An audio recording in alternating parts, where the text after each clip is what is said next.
Hello, I'm David Trickey. I'm a consultant clinical psychologist and co-director of the UK Trauma Council. And I want to tell you a little bit about how we understand the way that children, young people and families react to potentially traumatic events.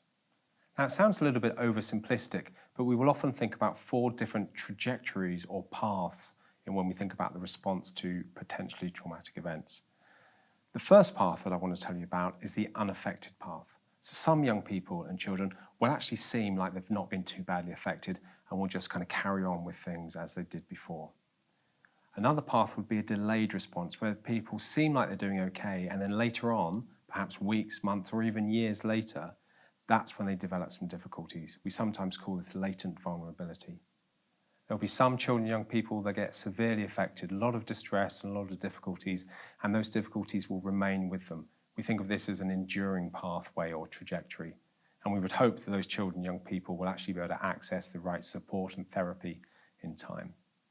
But then there's a big chunk of young people that actually start off with a lot of distress and a lot of difficulties, but over the days and weeks and months that follow, that distress and those difficulties will decrease. So we have what we think of as spontaneous recovery, and we think of this as the recovery path.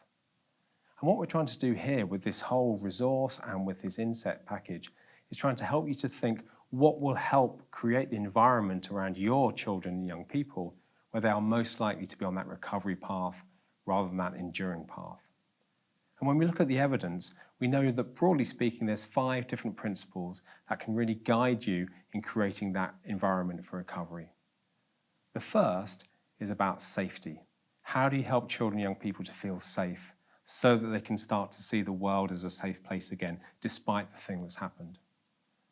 The second is to do with helping children and young people to feel calm, so that they've had these terrible events happen and they may feel very physiologically aroused, they may be very scared, they may be very angry. How can we help them to regulate their emotions so that they don't become overwhelmed by them?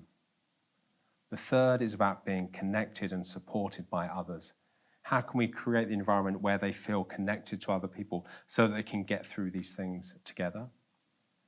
The fourth is about feeling in control and having some influence over what happens to you. So very often those events have taught them that they have no control over what's happening around them. But can we help them to regain some of their belief in themselves and their capacity to influence things? And the last is about hopefulness. How do we help them to feel hopeful about the future despite the things that have happened to them in their past? And really, if you can draw on those 5 principles to create the environment around them, you will be maximizing their chances of being on that recovery pathway.